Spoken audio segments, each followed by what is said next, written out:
నమస్తే అండి. నేను వాణి. ఈరోజు మనం గాయత్రి గారు రచించిన 'కప్పు తేనీరు' అనే ఒక మంచి కుటుంబ కథను విందాం.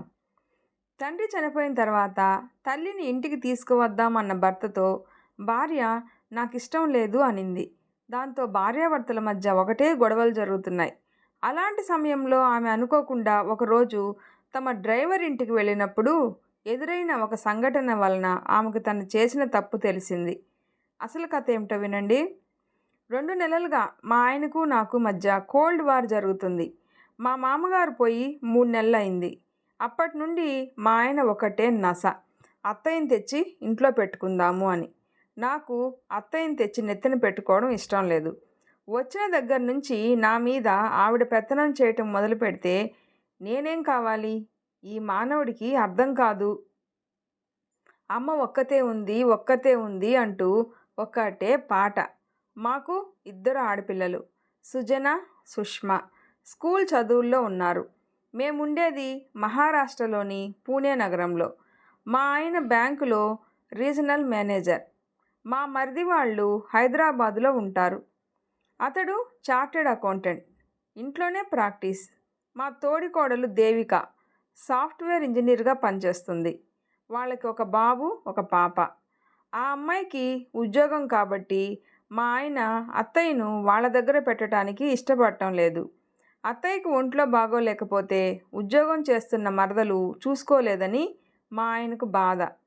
అవును, నేను అందరికీ చేసి పెట్టడానికి ఖాళీగా దొరికాను మరి. ఒళ్ళు మండిపోతుంది ఈయన వైఖరికి.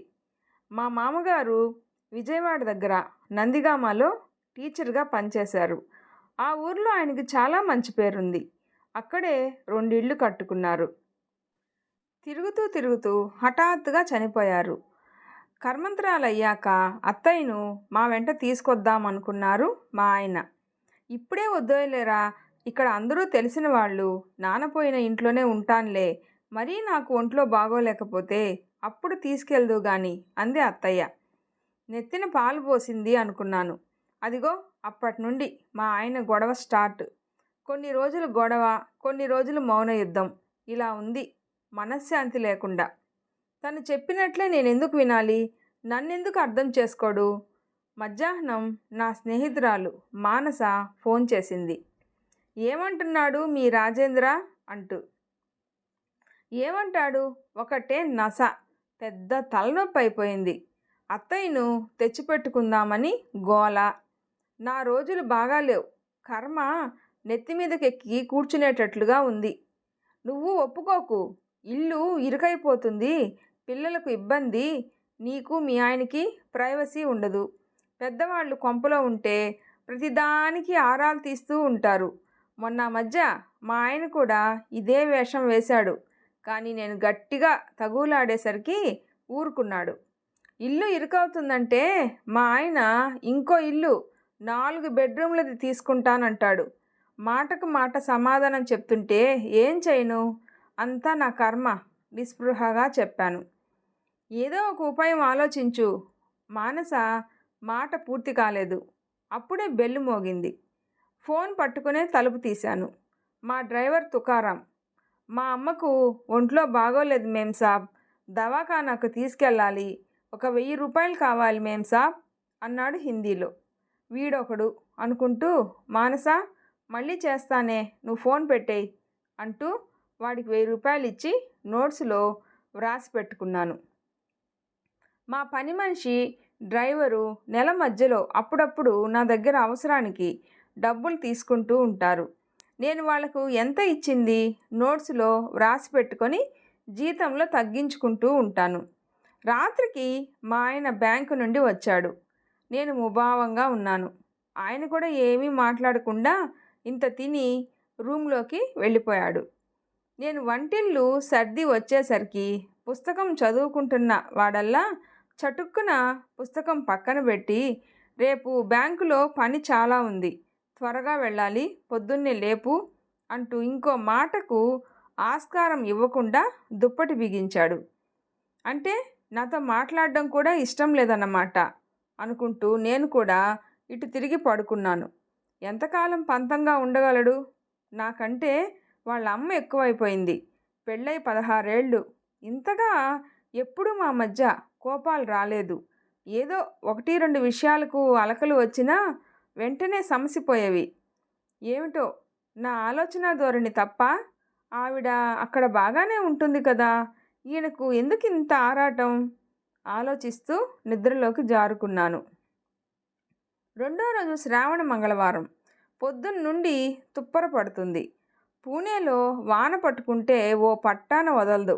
నాచుగా పడుతూనే ఉంటుంది. శ్రావణ మంగళవారాలు, శుక్రవారాలు సాయంత్రం గోర్పడిలో ఉన్న వెంకటేశ్వర స్వామి దేవాలయానికి వెళ్ళి అక్కడ ఉన్న ముత్తైదువులకు వాయినాలు ఇచ్చి రావటం నాకు అలవాటు. గోర్పడిలో ఎక్కువ మంది తెలుగు వాళ్ళు ఉంటారు. నాకు వాళ్ళతో మొదటి నుండి స్నేహం ఉంది. మా ఆయన నా కోసం కారును ఇంట్లోనే పెట్టి వెళ్ళాడు. వాన పడుతూనే ఉంది. మధ్యాహ్నం మా ఆయన ఫోన్ చేశాడు. గోర్పడిలో ఫ్లైఓవర్ దగ్గర గోడ కూలిందంట. నువ్వు ఈరోజు గుడికి వెళ్ళకు, ట్రాఫిక్ మళ్ళిస్తున్నారు, వచ్చేసరికి లేట్ అవుతుంది, ఇబ్బంది పడతావు. మన సొసైటీలో ఎవరికైనా వాయినాలు ఇచ్చాయి. మా ఆయన కంఠంలో నా పట్ల ఆరాటం ధ్వనిస్తుంది. నన్ను ప్రేమించే నా భర్తతో నేను అనవసరంగా గొడవ పెట్టుకుంటున్నానా? అత్తయ్య విషయంలో మరీ పంతానికి పోతున్నానా? ఏమిటో నా అభిమానం మా ఆయనకు నాకు మధ్య అరలను తెరలను సృష్టిస్తుందా? 5ంటికి డ్రైవర్ తుకారాం వచ్చాడు.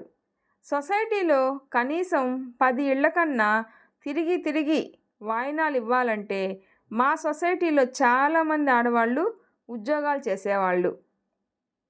గృహిణులుగా ఉన్నవాళ్ళు చాలా తక్కువ. అందులో నాకు తెలిసిన తెలుగు వాళ్ళు లేరు. పూణే వాళ్లకు శ్రావణ మాసం నోములు తెలియవు. శ్రావణ మాసం అంతా పరమశివునికి చాలా ముఖ్యంగా పూజలు చేస్తారు.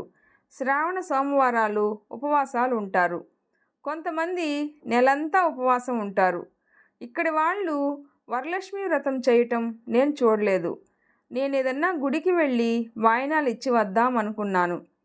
దగ్గరలో ఏదన్నా గుడి ఉందా అడిగాను తుకారాంని. మా ఇంటికి దగ్గరలోనే భవానీ మందిర్ ఉంది అన్నాడు అతడు.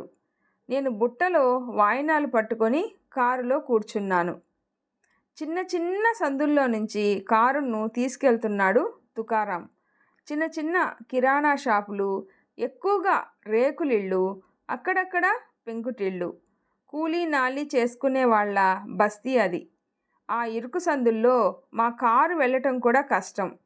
మొత్తానికి ఒక చిన్న భవానీ మందిరం దగ్గరికి కారు ఆపాడు తుకారాం. వాయినాలు ఇవ్వటానికి పుచ్చుకోవటానికి ముత్తైదువులు కావాలి అన్నాను. మా ఆవిడను పిల్లల్ని బస్తీలో ఆడవాళ్ళని తీసుకొని వస్తాను, మీరు మందిరంలో కూర్చోండి, ఇక్కడ కారు పార్క్ చేయకూడదు, నేను పార్కింగ్లో కారు పెట్టి వస్తాను అన్నాడు. సరే అంటూ మందిరంలోకి వెళ్ళాను. ఇక్కడ మందిరాల్లో పూజారులు ఉండరు. దేవుణ్ణి అందరూ తాకి పూజలు చేస్తారు. దీపపు కుందిలో నెయ్యి పోసి అక్కడే కూర్చొని స్తోత్రపారాయణం చేసుకుంటూ ఉన్నాను. కొద్దిసేపటికి ఒక 30 ఏళ్ల ఆవిడ 3 ఆడపిల్లలతో వచ్చింది. నేను పుష్పని, తుకారాం భార్యను అంటూ పరిచయం చేసుకుంది. ఇంకా కొంతమంది ఆడవాళ్ళు కూడా వెనకాలే వచ్చారు. నేను అందరికీ బొట్లు పెట్టి వాయినాలు ఇచ్చాను. మా ఇల్లు ఇక్కడే మేం సాబ్, మీరు మా ఇంటికి వచ్చి హల్దీ కుంకం తీసుకొని వెళ్దురు గాని అంది పుష్ప. సందేహంగా చూశాను. వెళ్ళనా వద్దా, పోనీ వెళ్తేనో ఆలోచిస్తూ ఉన్నాను. పుష్ప కాస్త నల్లగా ఉన్న కళగల మొహం, స్వచ్ఛమైన నవ్వు. అమ్మవారి సన్నిధిలో అక్కడ వాళ్లకు వాయినాలు ఇచ్చాను. నేను కూడా పసుపు కుంకుమ పెట్టించుకుంటే మంచిది కదా. సరే పద అన్నాను. పుష్ప మొహం వెలిగిపోయింది. మందిరానికి కొద్ది దూరంలో రేకుల ఇల్లు, ముందు చిన్న వరండా. వరండాకి మెష్ ఉంది.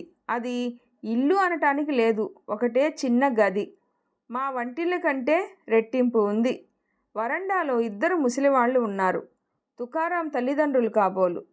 ముసలాయన చాప మీద కూర్చొని పక్కనే ఉన్న చెత్త బస్తాలో నుంచి ప్లాస్టిక్ కవర్లు ఏరి విడివిడిగా పెడుతున్నాడు. ముసలావిడ అక్కడే నిస్త్రాణంగా కూర్చొని ఉంది. నన్ను చూడంగానే నమస్కారం పెట్టారు వాళ్ళు. లోపల ఒకటే మంచం, మంచం కింద సామాను, ఆ పక్కన బల్ల మీద గ్యాస్ స్టవ్వు, ఆ పైన అల్మారాలో సామాను. అంత చిన్న గదిలో ముగ్గురు పిల్లలతో అంతమంది ఎలా ఉంటారు మనసులో అనుకున్నాను. మీకు ఛాయ్ ఇస్తాను అంది పుష్ప. వద్దు వద్దు అన్నాను మొహమాటంగా. నేను ఛాయ్ బాగా చేస్తాను, కొంచెం రుచి చూడండి అంది పుష్ప. సరేనంటూ పిల్లల్ని పలకరించాను. ముగ్గురు ఆడపిల్లలు స్కూల్ చదువులో ఉన్నారు. మీరెక్కడ పడుకుంటారు? ఇంకో మంచం ఇక్కడ పట్టేట్టు లేదు అన్నాను. ఆ మాట అన్నాక నాలిక ఖర్చుకున్నాను, మరీ తెలివి తక్కువ ప్రశ్న వేశానని. మేము మంచం మీద, మమ్మ పప్ప కింద చాప మీద అంది పెద్ద పిల్ల సహజంగా. తాతయ్య బామ్మ వరండాలో ఉంటారు. మరీ అంత పెద్ద వాన వస్తే అందరం ఇంట్లోనే. నాకు చిత్రంగా అనిపించింది. ఇంత చిన్న గదిలో అంతమందా? అమ్మో! మీ మామగారికి తుకారాం ఒక్కడే కొడుకా అడిగాను పుష్పని. మా మామగారికి 4 పిల్లలు. మా పెద్ద మరిది సాధురాం షోలాపూర్లో ఫ్యాక్టరీలో పనిచేస్తాడు. ఇంకో మరిది శివాజీ ఇక్కడే పక్కనే ఉంటాడు. మా ఆడపడుచు నీల రాధేగాంలో ఉంటుంది. వాళ్లకు 2 ఎకరాల పొలం ఉంది, వ్యవసాయం. మా అత్త కూడా నాలాగా 4 ఇళ్లల్లో పనిచేసేది. ఈ మధ్య మానేసింది. ఇప్పుడు అత్తకి బాగాలేదు, కొంచెం జాగ్రత్తగా చూసుకోవాలి. పుష్ప కప్పుతో తేనీరు తెచ్చింది. నాకు పూణే వచ్చేదాకా తేనీరు అలవాటే లేదు. ఇక్కడికి వచ్చాక ఎవరింటికి వెళ్ళినా తాగటం, ఎవరు మన ఇంటికి వచ్చినా తేనీరు ఇవ్వటం అలవాటైంది. పుష్ప పెట్టిన తేనీరు చాలా రుచిగా ఉంది. బయట సన్నగా వాన, చేతిలో వేడివేడి తేనీరు. తాజ్ హోటల్లో కంటే బాగుంది. చాయ్ బాగుంది అన్నాను మనస్ఫూర్తిగా మెచ్చుకుంటూ. నవ్వింది పుష్ప. పిల్లలు బయటికి వెళ్ళారు. మీ అత్తగారు మామగారు ఉంటే మీ సంపాదన సరిపోతుందా? పైగా ముసలివాళ్ళు, నువ్వు ఒక్కదానివే చూసుకోవాలి కదా, కష్టంగా ఉండదు అన్నాను. సాధారణంగా ఇలాంటి ప్రశ్న ఎవరైనా అడిగితే వాళ్ళ కష్టాలన్నీ ఏకరువు పెడతారు మన జాతి వాళ్ళు. మా అత్త 4 పిల్లల్ని పెంచి పెద్ద చేసింది. మొన్నటి దాకా పని చేస్తూనే ఉంది. ఇప్పుడే కాస్త మూలపడింది. నేను పనికి వెళ్ళినా ఇంట్లో చూసుకుంటుంది. ఒకరికొకరం అంటూ లేకపోతే ఎలాగా? మా మరిది వాళ్ళు కూడా చూసుకుంటారు. మన వాళ్ళని మనమే వదిలేస్తామా?